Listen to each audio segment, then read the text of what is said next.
Hola, yo soy Roland Johnson, soy el director del Instituto Bíblico Logos. Estamos en esta cuarta lección del Antiguo Testamento y aquí estoy ya listo para grabar. Nomás que hace un tremendo friazo, wow, está súper frío por acá en esos rumbos. Yo creo que hoy sí se murieron todas las cucarachas que había por ahí. Ah, yo soy Roland Johnson, soy el director del instituto y ahí está mi correo electrónico para que contesten las preguntas al final. Yo creo que no van a tener ningún problema si han estado escuchando ese tema, que es la cuarta lección sobre perspectiva general del Antiguo Testamento. Y hoy vamos a estar en el libro de Éxodo. Es un libro, ojalá que ya lo leyeron, porque son 40 capítulos. Eh, Ahí está la pregunta, bueno, ¿cuál es el tomo o el libro que estamos usando? Bueno, tiene los 40 capítulos de la Biblia, del Antiguo Testamento. Yo creo que con eso es suficiente, porque a veces nos podemos estudiar otros libros. Recuerdo que ese era lo que pasaba en el seminario. Nos poníamos a estudiar libros escritos por otras personas y luego nunca teníamos tiempo para leer la Biblia. Ah, Así es que mejor lean la palabra de Dios, va a ser de mucho más beneficio. Si no han terminado Éxodo, pues léanlo todo, o todo lo que puedan. Es un libro fascinante, lleno de drama, de acción, este, como las películas donde hay balazos y todo eso. No, bueno, aquí no hay balazos, pero el libro de Éxodo sí es un libro bastante interesante, lleno de altos y bajos, con el pueblo de Dios, donde ellos son redimidos y van en una trayectoria por el desierto hacia la tierra prometida. Bueno, vamos a lanzarnos aquí. Déjenme mover esta cosa aquí. A ver cómo se mueve. Ok. Necesito moverle muy adelante porque estoy bien atrasado. Déjenme darles aquí rápidamente, irme hasta... ok. Muy bien. Entonces, esta es la lección 4, Éxodo, salida de Egipto, es lo que la palabra Éxodo significa, salida. Eh, Ha habido muchos éxodos. Ahorita, en la actualidad, estamos viendo el éxodo de mucho pueblo que está saliendo de Venezuela por la crisis allí y se está yendo a varios países, inclusive varios países allí en Sudamérica y también algunos que han venido para los Estados Unidos. Pero Éxodo relata la historia de cómo Dios liberó a su pueblo de la mano del faraón en Egipto y cómo los guió, cómo los protegió, cómo los cuidó, cómo proveyó por ellos en el peregrinaje en el desierto. Muy bien. Básicamente podemos dividir el bosquejo, o podemos hacer un bosquejo de Éxodo en tres partes: esclavitud, redención y revelación. Esclavitud de Éxodo 1 al 6, redención del capítulo 7 hasta el 18 y revelación de los 10 mandamientos, cómo Dios quería que se le alabara a través de la construcción del tabernáculo. Entonces, bajo la esclavitud tenemos la opresión de los israelitas, el capítulo 1, ellos claman, buscan a Dios, piden que Dios los rescate de estas tremendas tareas, esclavitud, que le estaban imponiendo los egipcios. Luego vemos el nacimiento, la huida de Moisés, quien tomó el asunto en sus propias manos y mató a un egipcio. Después las autoridades lo andaban buscando y se fue para la tierra de Madián. Allá estaba cuidando las ovejas de su suegro, Jetro. Él encontró allá una mujer, se casó con ella. Y después Dios le llama.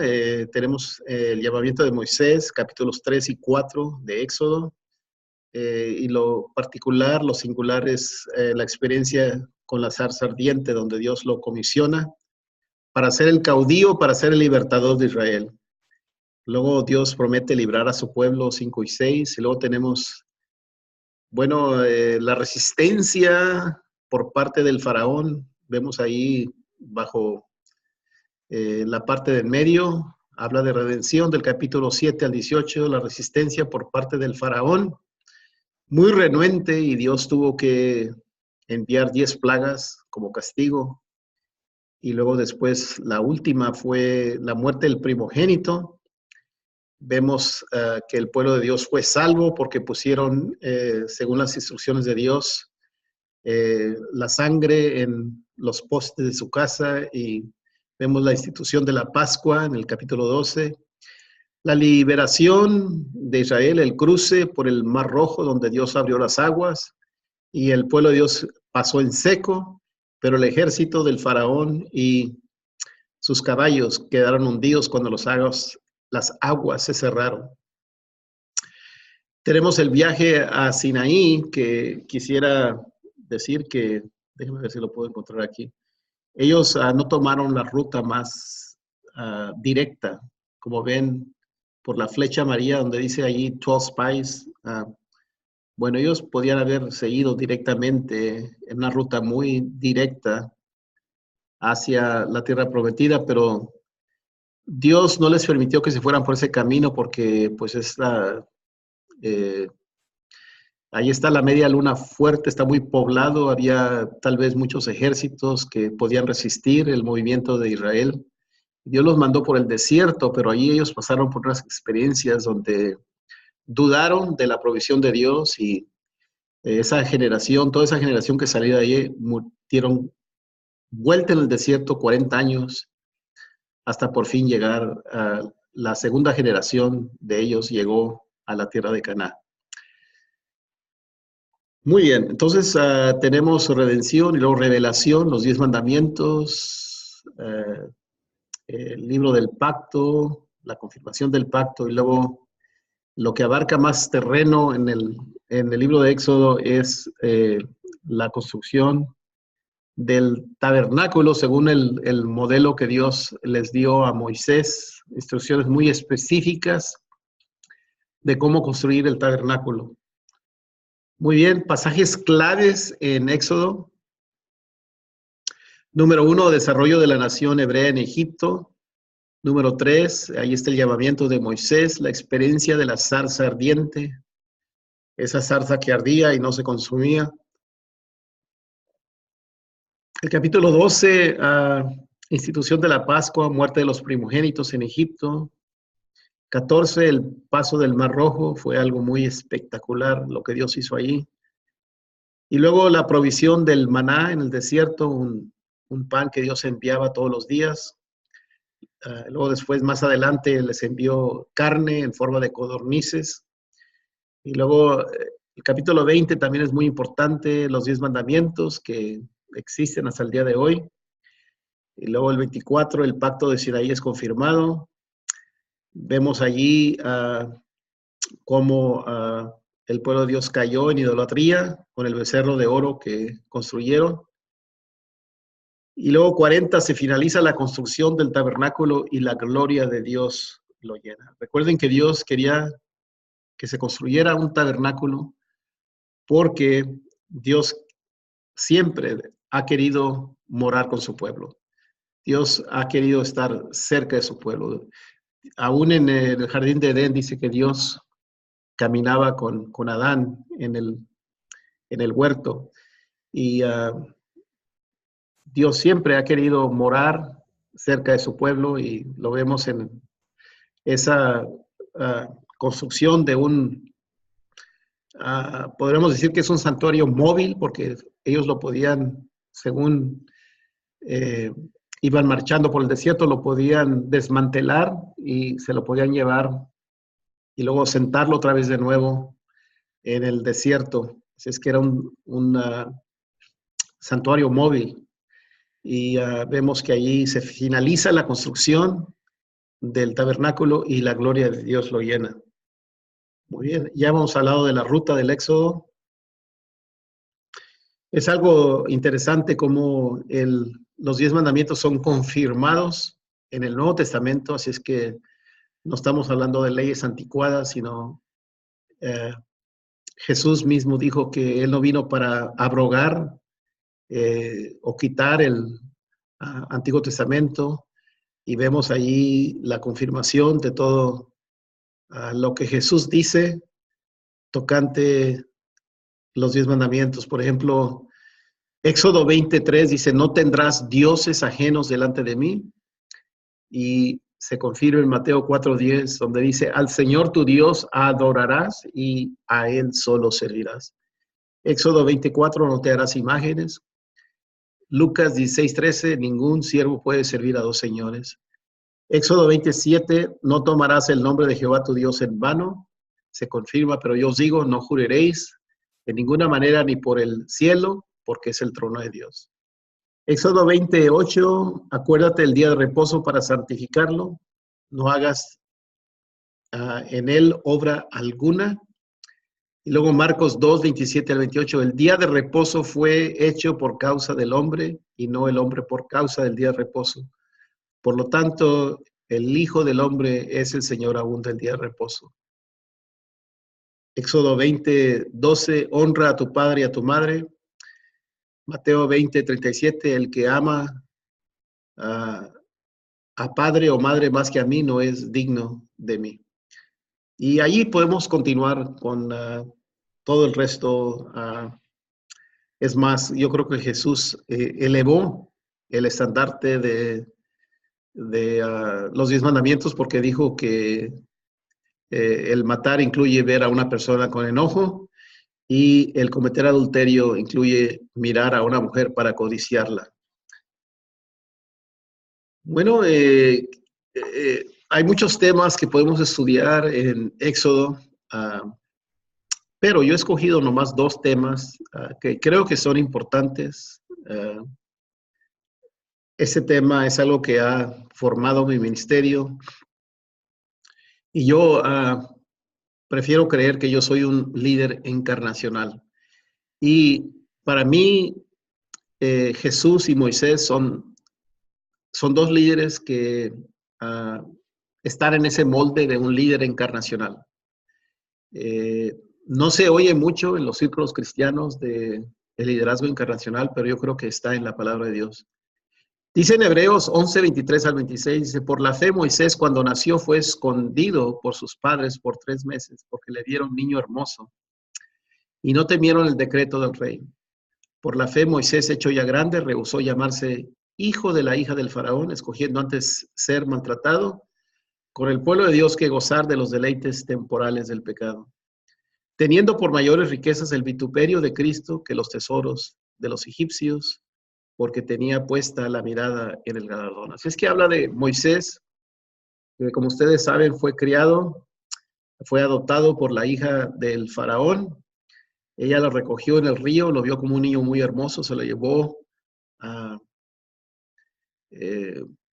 para el palacio y por el cuidado de Dios, él aún fue criado por su propia madre, aunque no sabemos si la princesa del faraón lo sabía o no, pero él fue criado entre el lujo, entre todas las conveniencias que hay en un palacio y prácticamente fue criado como un príncipe.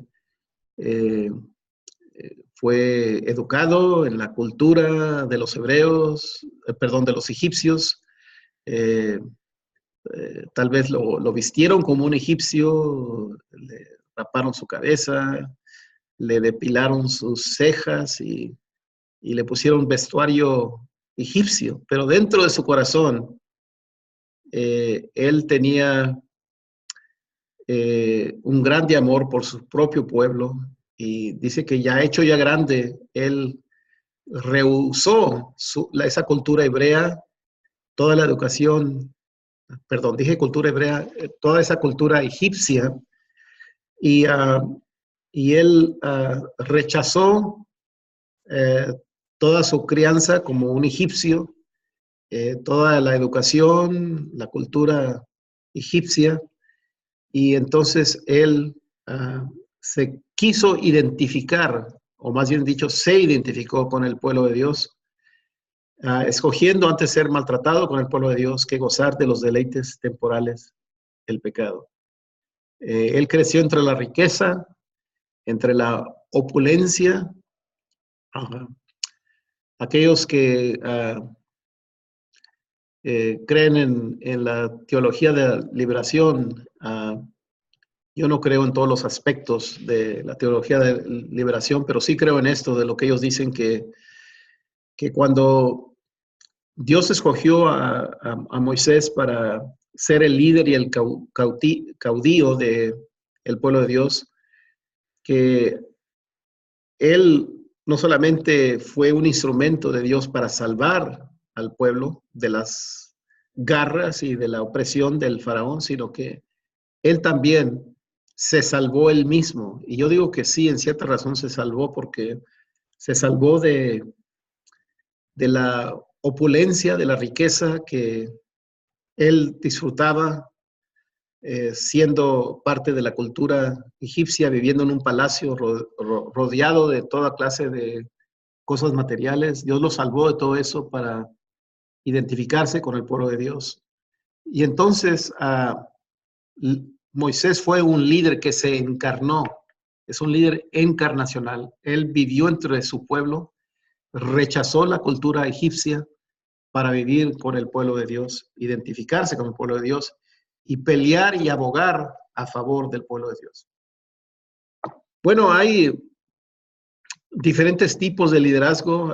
No tengo tiempo para hablar de una manera detallada sobre cada uno de ellos, pero está el liderazgo autocrático.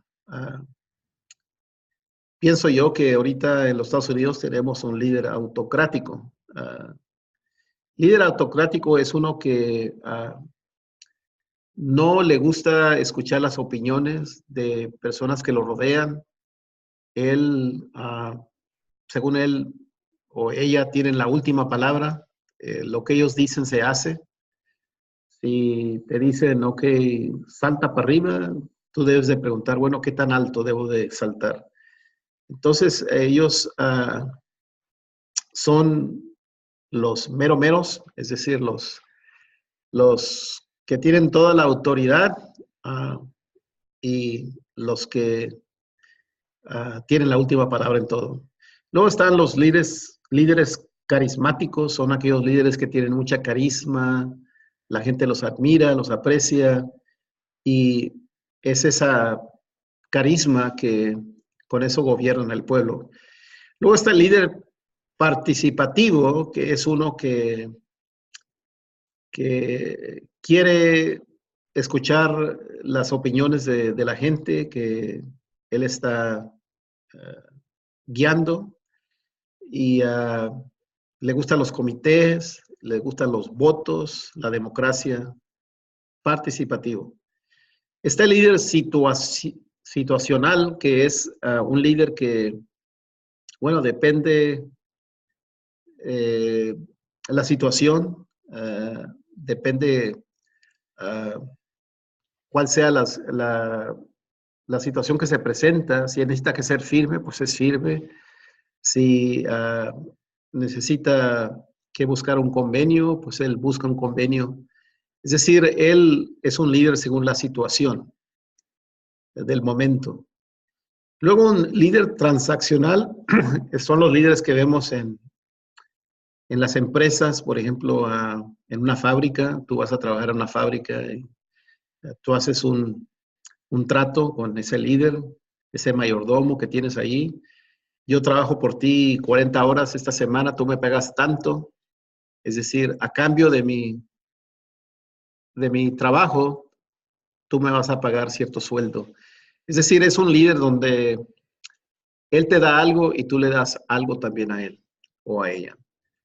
Laissez-faire son aquellos líderes que en realidad no tienen ningún gobierno. Ellos dejan que cada quien haga lo que quiera hacer y dan mucha libertad.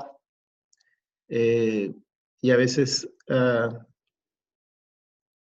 en ese tipo de liderazgo, pues la gente se desenfrena porque sienten que no hay alguien que los está guiando. Transformacional. Yo digo que ah, Amador López Obrador, el presidente de México, es un líder transformacional. Él está encarando toda la corrupción que está ahí y quiere cambiar la cultura. Y es lo que un líder transformacional quiere hacer. Quiere cambiar la cultura, el sistema, todos esos patrones antiguos. Y yo digo que también Jesús fue tal vez un líder transformacional, pero en mi opinión fue más encarnacional. Bueno, está también el líder siervo. Eso es muy popular ahorita. Yo diría que es el tipo de liderazgo más popular que hay en los círculos cristianos. Ellos hablan de que Jesús lavó los pies de los discípulos y él fue un modelo de, uh, de servicio. Se llamó el Hijo del Hombre. Él dijo en una ocasión que él no vino para ser servido, sino para servir. Entonces, es muy popular el liderazgo de siervo, pero en mi opinión yo no creo que eso fue una forma de liderazgo, creo que fue más bien una actitud de parte de Jesús,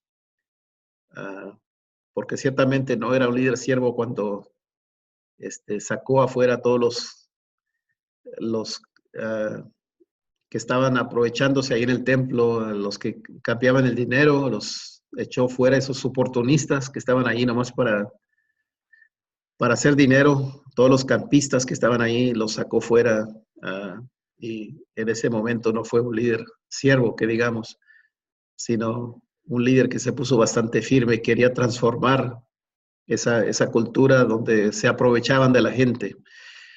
Y luego finalmente está el líder encarnacional. Y déjenme decir algunas de las características. Bueno, antes de ir a ese tema, yo quiero hablar algo que tiene que ver con los latinos aquí en los Estados Unidos. Yo creo que hoy más que nunca tenemos la necesidad de líderes encarnacionales entre nuestro pueblo. Dice aquí, Moisés se identificó con su pueblo. En las iglesias latinas en los Estados Unidos hay un vacío de liderazgo. Es el problema más grande que tenemos. Nosotros podemos crecer inmensamente, pero el problema que tenemos es falta de liderazgo. No tenemos esa infraestructura de liderazgo en nuestras iglesias. Y muchos de nuestros líderes sobresalientes se van a iglesias anglo y dejan a las iglesias latinas, careciendo de las destrezas, educación y habilidad que ellos tienen. Si ellos se van a la universidad, se preparan, pero luego después no regresan a las iglesias latinas. Y necesitamos enseñar liderazgo encarnacional para que nuestros líderes hispanos emergentes sean como Moisés y se identifiquen más con su herencia y iglesias latinas.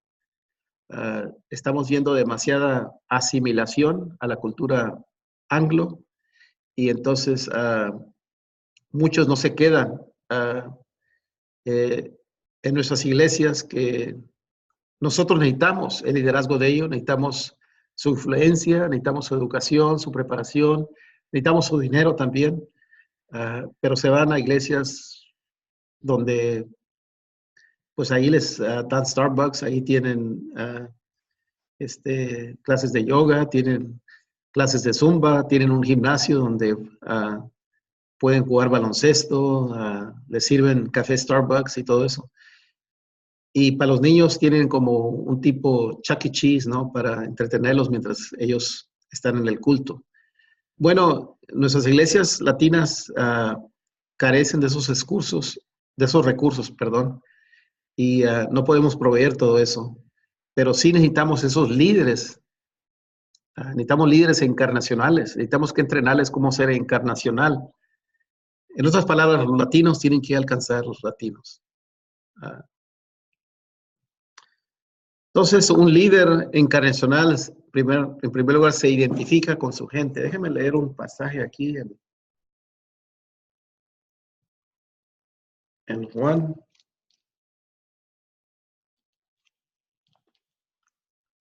Está tan frío que estas páginas se pegaron, yo creo. Ok.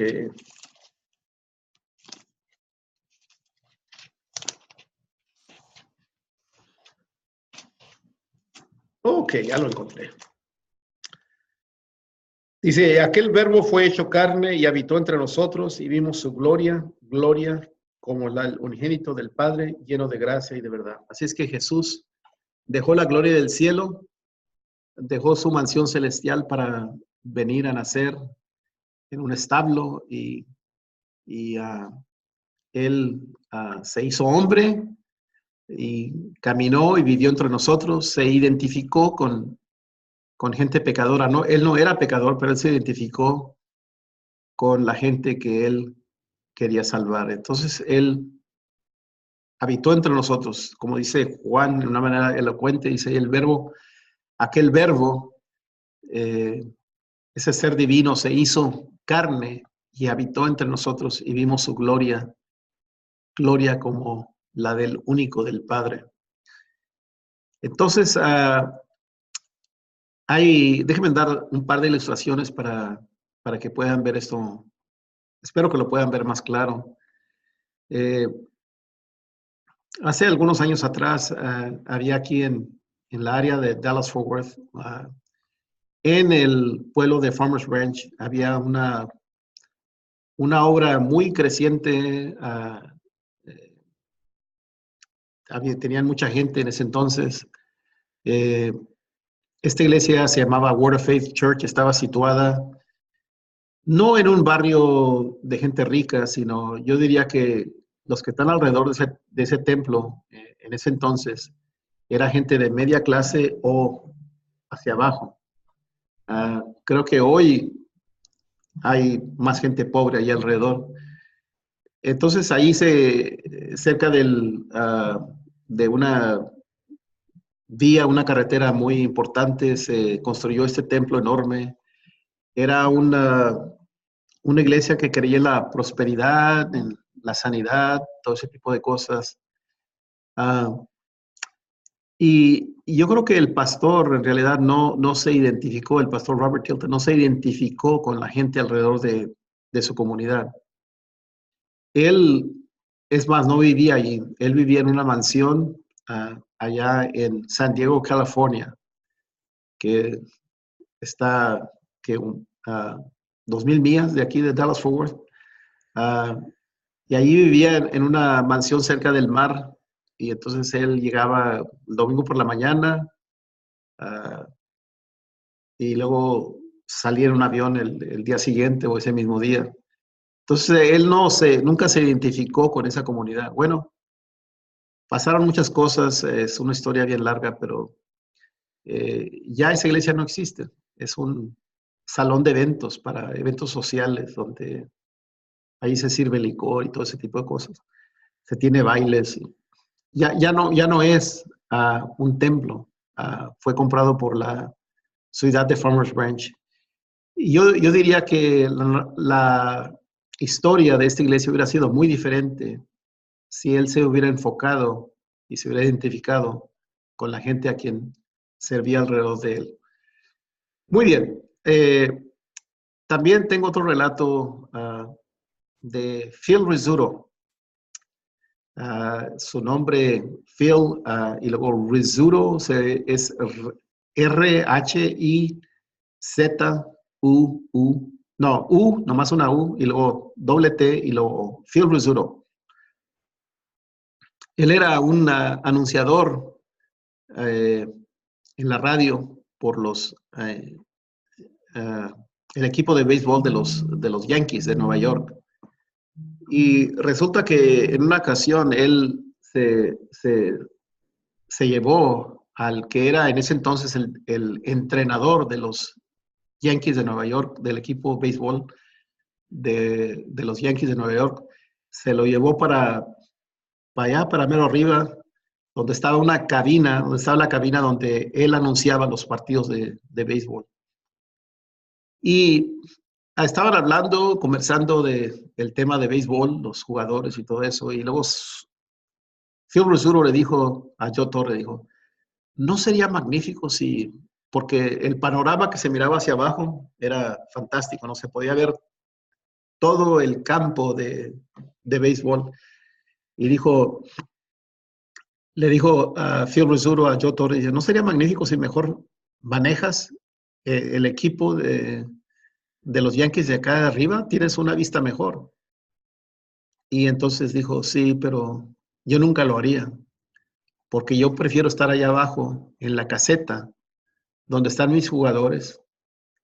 Yo me gusta estar ahí cerca de ellos, para hablar con ellos, para animarlos, a felicitarlos cuando hacen una buena jugada y también estar con ellos para apoyarlos cuando cometen un error. Y yo prefiero estar con ellos, al lado de ellos, gozarme cuando ellos se gozan, llorar cuando ellos lloran o se sienten desanimados. Yo prefiero estar ahí con ellos, cerca de ellos. Y ese es un líder encarnacional. Y precisamente eso fue lo que fue Jesús. Jesús dejó su cabina allá en el cielo para venir y estar en nuestro medio. Es decir, Él pasó por todo lo que nosotros pasamos como seres humanos. Él estuvo sin pecado, pero Él pasó por soledad, por tristeza, por rechazo, y Él se identificó con su gente. Y un líder encarnacional se identifica con su gente. Uh, un, uh, un líder hispano nunca se iría a mejor dar su apoyo, su dinero, su energía a una iglesia anglo, porque el corazón de él está con su propio pueblo, Muy bien, se identifica con su gente. Número 2, es inconspicuo, es decir, que trabaja desapercibido. La gloria es para Dios, no para él. Dice en Filipenses 2:5 que Cristo, siendo Dios, no quiso igualarse a Dios, sino que tomó forma de siervo. Luego, número 3, el líder encarnacional es inclusivo. Jesús usó personas de diferentes trasfondos, pescadores, cobradores de impuestos y hasta un revolucionario llamado Simón. Así es que el líder encarnacional busca gente, personas de diferentes trasfondos y les pide que se unan con él o con ella para juntos adelantar el reino de Dios. Número 4 es algo que es muy importante porque el líder encarnacional no enseña a través de libros. Es decir, Jesús no le dio un manual de discipulado a los 12 discípulos que él escogió para que estuviesen con él. Y les dijo que estudien este manual. Ahí los veo en 3 años, después vengo para darles un examen final y a ver, ya entonces ya van a ser discípulos. No, él sabía que ellos nunca iban a ser discípulos, nomás simplemente leyendo un libro. Él quería que lo leyeran a él mejor y que lo imitaran a él, que vieran su vida. Y él impartió su vida y modelo de ministerio en ellos. Hubo una infusión de la vida de Jesús. Es decir, se transmitió la fe y la clase de vida que Jesús vivía en ellos. Y eso es muy diferente a simplemente dar un libro, Ok, estudio el libro y ya soy un discípulo. Este es mi segundo año, por ejemplo, de estar en Celebremos la Recuperación. Y allí en ese programa hay 4 libritos, ¿verdad? Que se estudian. Es un programa de recuperación para aquellos que han tenido una herida, tienen un hábito o tienen un complejo. Y entonces yo pronto aprendí que en ese grupo no nomás simplemente se le dan los 4 libritos. Ok, lee los 4 libritos y luego al final te vamos a dar la diploma que graduaste de Celebremos la Recuperación. No es así. Es decir, en realidad es una forma de discipulado y se hace en comunidad, en un grupo. No es lo mismo que simplemente leer un libro a solas, se hace en grupo donde tenemos interacción el uno con el otro y donde aprendemos del uno al otro, donde nos apoyamos el uno al otro, donde compartimos las batallas, las luchas que tenemos en un grupo. Y es lo que vemos aquí, infusión, ¿no? Esa infusión no viene a través de simplemente estudiar un libro. Y un líder encarnacional entiende eso. Y luego, número 5, intervención. Aboga por los que no tienen voz, por los oprimidos. Y fue lo que Moisés hizo cuando le demandó al faraón que él liberara al pueblo de Dios. Muchos de los líderes encarnacionales se meten en la política porque a veces allí es donde se puede exigir cambio para que traten a la gente marginada y las minorías se les dé mejor trato. Muy bien. Líder encarnacional. Necesitamos más de ellos. Necesitamos más promover este tipo de liderazgo. Ahora quiero que hablemos tocante el tabernáculo. Yo creo que es otro tema bien interesante que podemos ver en la palabra de Dios. Es más, se puede enseñar un curso del tabernáculo. Podemos estar aquí varias semanas estudiando el tabernáculo. Les voy a dar rápidamente como algunas enseñanzas tocante el tabernáculo, pero wow, es un tema, bueno, de ese tema se habla más, es el tema del cual se habla más en el Antiguo Testamento. Es decir, Dios quería que se le adorara en una forma muy precisa. Dios dio las dimensiones, el material que se tenía que usar para el tabernáculo, instrucciones muy detalladas. Y este santuario se podía transportar. Allí ven una diapositiva de tal vez cómo se miraba el campamento de Israel. Ahí ustedes ven ahí la parte de afuera que incluía el altar de sacrificio, y luego no se ve muy bien ahí, pero ahí estaba el lavatorio donde se tenían que purificar antes de entrar al lugar santo y seguramente al lugar santísimo. Muy bien, quiero que veamos, comenzamos desde el patio y así vamos a cubrir las diferentes partes del tabernáculo. Recuerden que son 15 capítulos en Éxodo que se dedican al tabernáculo. Ahí está el altar de sacrificio, donde se traían los animales. Está el lavacro, donde se purificaban. Y luego está la cortina para entrar al lugar santo. Ahí en el lugar santo había 3 utensilios. Estaba la mesa del pan de proposición, estaba el altar del incienso y luego estaba el candelabro. Eso es lo que era parte del lugar santo. Y luego, y luego después de esos artículos que había allí estaba una cortina. Y vamos a hablar más adelante de la cortina. Entras, se entra al lugar santísimo. No cualquier persona podía entrar ahí. Era reservado para el sacerdote que entraba una vez al año para ofrecer expiación por el pueblo. Muy bien. Bueno, dentro del lugar santísimo estaba el arca del testimonio. Más adelante vamos a hablar de lo que había en esa arca. No se puede ver muy bien, pero allí arriba estaban 2 querubines que se encaraban el uno con el otro. Muy bien, aquí tenemos como los planos, ¿no? Se puede decir que son como los planos del diseño del interior del tabernáculo. Allí pueden ver en la parte del patio o del atrio, está el altar de bronce, está ahí le dicen lavamanos, lavatorio, lavacro también se le puede decir.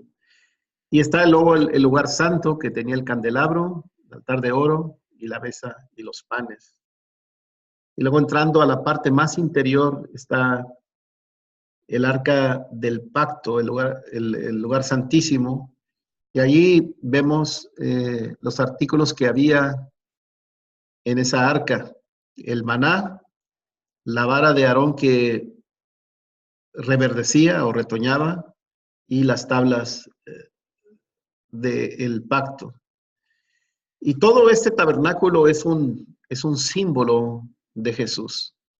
El altar de bronce, naturalmente, se refiere al sacrificio que Jesús hizo, lavatorio, cómo podemos ser lavados a través de nuestra relación con Cristo, los panes, Jesús es nuestro sustento, el altar de oro, que se refiere a la oración, Cristo ha abierto el camino para poder entrar aún hasta el lugar santísimo, el candelabro, que significa que Jesús es la luz, y luego los artículos que están en la arca es el maná, que Jesús es nuestro sustento, la vara de Aarón que había retoñado o que reverdecía, es la resurrección de Cristo que volvió a vida, y las tablas del pacto se refiere que Dios quiere que seamos un pueblo con integridad, un pueblo que es un pueblo santo.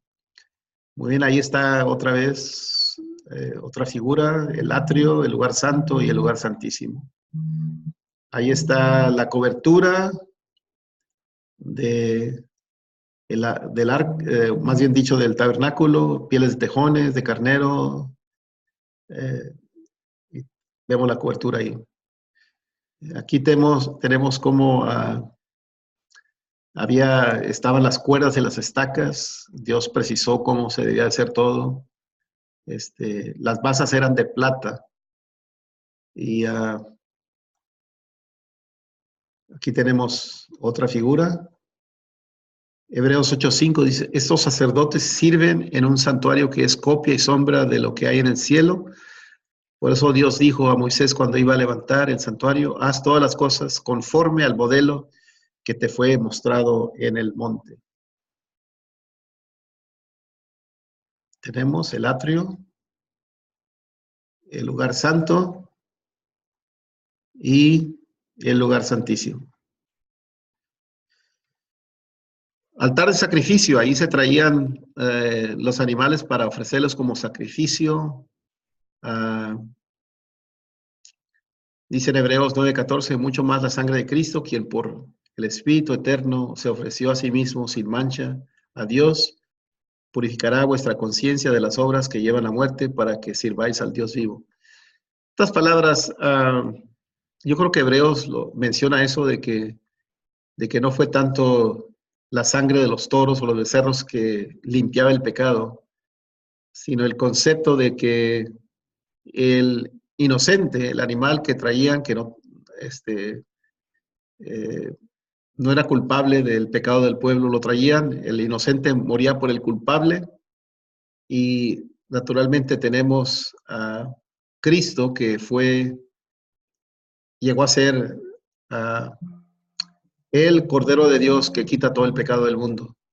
Así es que todos los sacrificios del Antiguo Testamento eran simplemente símbolo de lo que estaba por venir, es decir, todos apuntan hacia Cristo, quien es el Cordero de Dios que quita el pecado del mundo. Aquí están las diferentes ofrendas que se podían ofrecer.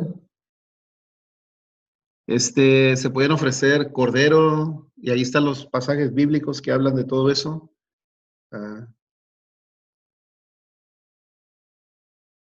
Nadie me ha llamado todo el día, y ahora que estoy grabando ese programa me está llamando todo el mundo.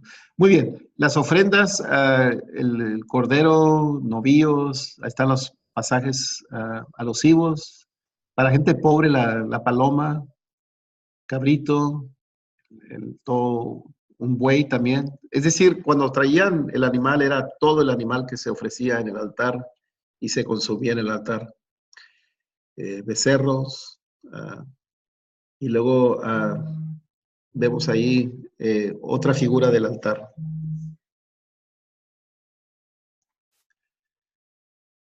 Muy bien, vamos a ver aquí, dice que el símbolo y luego la realidad era un sacrificio a Dios aceptado como olor grato, y Cristo se dio como ofrenda y sacrificio a Dios en olor fragante. Dios se encontraba con su pueblo y santificaba el lugar. Somos santificados por medio de la ofrenda del cuerpo de Jesús, y ahí está el verso alusivo. El cuerpo entero era consumido en el altar. Debemos de presentar todos nuestros cuerpos en sacrificio vivo, santo y agradable a Dios. La ofrenda era derramada ante el Señor. Cristo derramó su sangre y su alma. Una ofrenda adicional era derramada sobre el sacrificio consumido en el altar. El que rinde su vida a Jesús como un sacrificio glorifica a Dios. Muy bien, estamos todavía en la parte exterior uh, del tabernáculo, y después de el altar de bronce o el altar de sacrificio está el lavacro o el lavatorio, y ese fue hecho de los espejos de las mujeres de Israel, y se hizo una pila de bronce y su base de bronce, y con los espejos que las mujeres que velaban a la entrada de la tienda de la reunión. El bronce representa la firmeza, la solidez y la incorruptibilidad de los mandatos de Dios. Dice que el sacerdote miraba a través del agua cristalina cualquier mancha que quedara después del sacrificio. Entonces, vemos que no es el agua que nos salva. Hay personas que se bañan todos los días y eso no nos salva. Lo que nos salva es la fe. Es decir, en el Antiguo Testamento, aun cuando la gente traía sus ofrendas, esas ofrendas no lo salvaban. Lo que lo salvaba era su acto de fe. Es decir, la gente siempre ha sido salva por medio de la fe. Dice en Tito 3:5, no salvo, no por obras de justicia que nosotros hubiéramos hecho, sino por su misericordia, por el lavado regenerador y renovador del Espíritu Santo. El agua representa al Espíritu Santo, Juan 7:37-39. Representa la palabra, que si estamos en la palabra nos limpia, nos purifica. Representa también el bautismo. El bautismo no nos salva, sino que el bautismo simplemente es un símbolo de algo, es un acto donde el candidato expresa en una forma visual lo que ya ha pasado en su corazón. Y lo que ya ha pasado en su corazón es que ha aceptado al Señor Jesucristo como su Salvador personal, y lo expresa a través de obediencia en las aguas bautismales. En la palabra de Dios, todos los que aceptaban a Cristo se bautizaban dentro de una hora. Entonces el bautismo representa un entierro, como dice en Romanos 6, del 3-6, un entierro de nuestra vida vieja para levantarnos a vivir una nueva vida en Cristo. Muy bien, después de la parte exterior donde estaba el altar de bronce y donde estaba el lavatorio, estaba la puerta del lugar santo. Y todo eso está lleno de simbolismo. En esa puerta tenía diferentes colores, y ahí ustedes ven los significados de los colores: la palabra de Dios, ministerio de realeza, el color púrpura, rojo, el ministerio sacerdotal, y todo se relaciona con la perfección. Había 5 columnas construidas de material que simbolizan a Cristo, madera de acacia, una madera muy durable que habla de lo incorruptible, que era el cuerpo de Jesús. El oro habla de la divinidad de Cristo, el bronce, el sufrimiento de Cristo, y el 5, juicio, gracia de Dios y separación. La puerta era llamada la verdad, y Jesús es el camino, la verdad y la vida.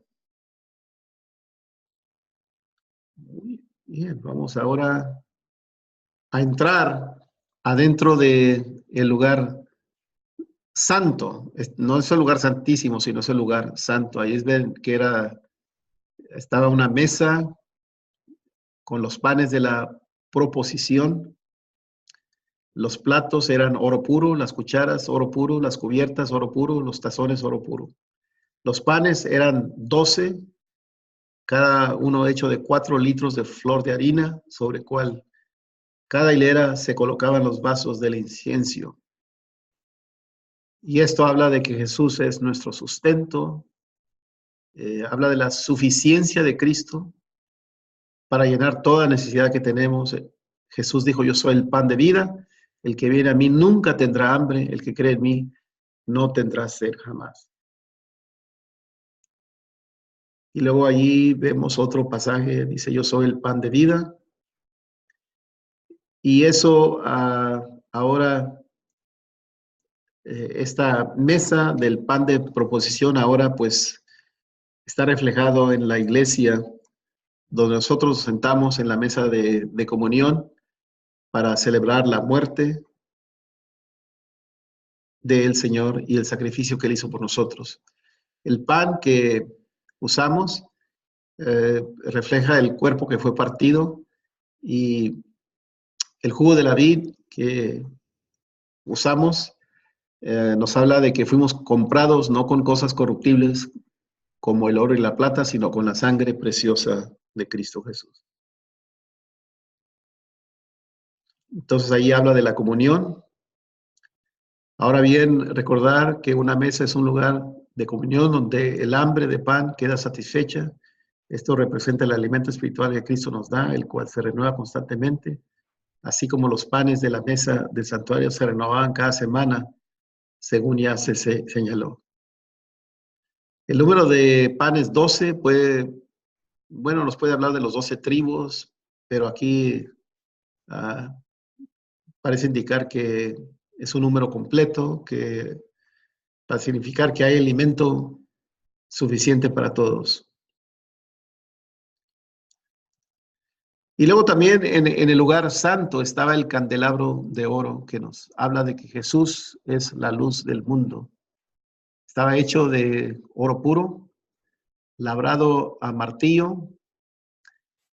6 brazos salían del trono principal, poseía 7 lamparillas.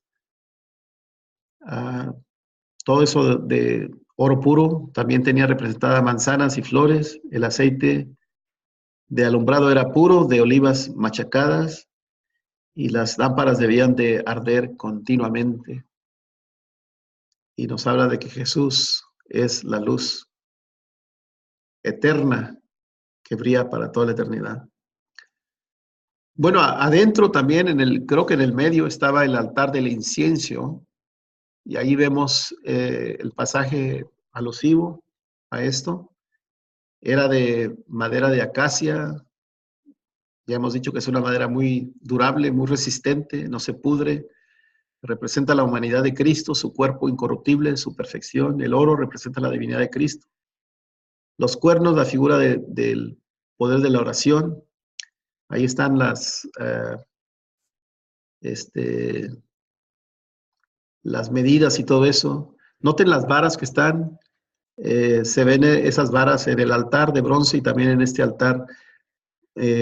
Y naturalmente con esas varas se levantaba el altar. Recuerden que todo esto se tenía que mover continuamente mientras el pueblo avanzaba de lugar en lugar por el desierto.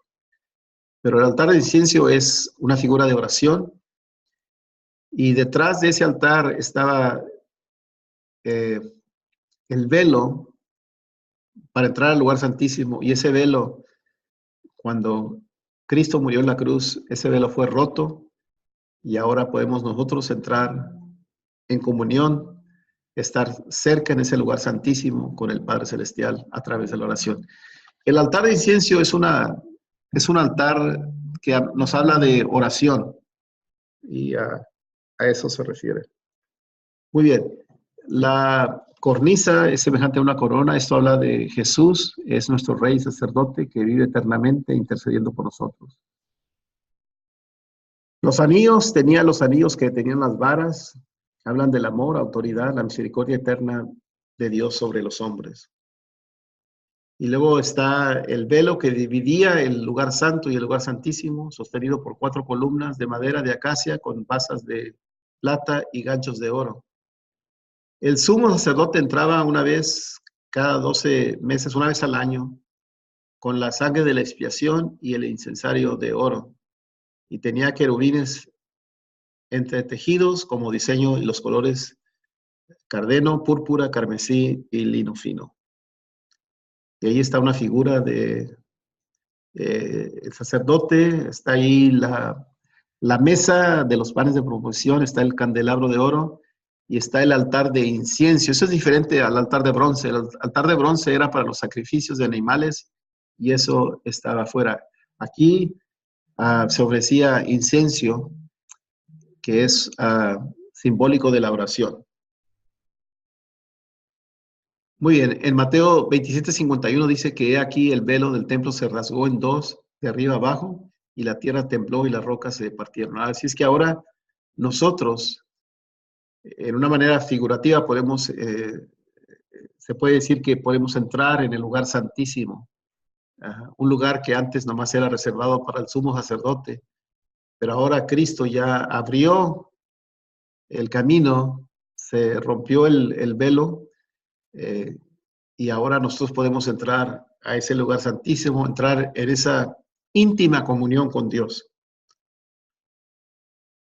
Muy bien, ahora entramos al lugar santísimo donde estaba el arca del pacto y ahí está en el pasaje Éxodo 25 del 10 al 22. Son el pasaje alusivo. Noten los dos querubines que se enfrentaban el uno al otro. La madera de acacia que representa la humanidad de Cristo, el oro, otra vez más la divinidad. La cornisa como una corona que habla de autoridad. Estaba adentro de esa urna, estaba el maná, que para mí es el alimento que Cristo nos da, el pan. Jesús es el pan de vida. La vara de Aarón, esto nos habla del poder de la resurrección de Cristo, porque esta vara reverdecía. Y los 10 mandamientos, el deber de amar a Dios con todo nuestro corazón y a nuestro prójimo como a nosotros mismos, porque ahí se encierran todos los 10 mandamientos. Y luego estaba el tapadero del arca, estaban los anillos y las 2 varas. Todo eso era transportable, se podía transportar de un lugar al otro y se hacía a través de estas varas que pasaban por esos anillos de oro y podían cargar el arca de un lugar al otro. Y el arca tiene mucho simbolismo en el Antiguo Testamento. Donde quiera que iba la arca, pues iba la presencia de Dios. Y entonces muchas batallas pudo ganar el pueblo de Dios porque iba con ellos la presencia de Dios simbolizado en el arca. Muy bien, ahora es tiempo de repasar. Escriba 3 tipos de liderazgo. Estos los van a ver aquí. Déjenme ayudarles un poquito. Los 3 tipos de liderazgo.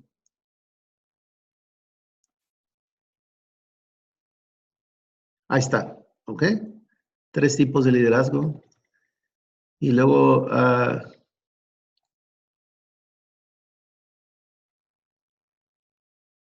Moisés tenía qué tipo de liderazgo. Escriba 3 cosas que había en el tabernáculo y las 3 partes del tabernáculo, que era el atrio, el lugar santo y el lugar ¿qué? Manden sus respuestas a rolj75@gmail.com. Bueno, que Dios les bendiga. Hasta la próxima. Ojalá que la próxima vez esté más sabroso el clima, ¿no? Porque hoy sí está súper frío. Bendiciones a todos. Sigan estudiando, lean Levítico, bueno, el resto del Pentateuco, comiencen a leerlo. Agarren el sabor a la palabra de Dios. No hay libros aquí, pero sí al final yo te voy a dar todo el PowerPoint. Te voy a dar los videos también. El PowerPoint es diferente a los videos. El PowerPoint no tiene, es decir, yo no estoy hablando en el PowerPoint, es algo que tú puedes usar ah, para un estudio, la escuela dominical, enseñar una clase. Y al final yo te los voy a dar todos, todo el PowerPoint te lo voy a dar, te lo voy a enviar por correo electrónico. Y todo el material que diseño, pues tú lo puedes usar. Ah, todo mi material es gratis, estudios, sermones, ah, PowerPoints, es gratis. Yo le digo sí a la piratería, ¿ok? Así es que Dios les bendiga, hasta la próxima.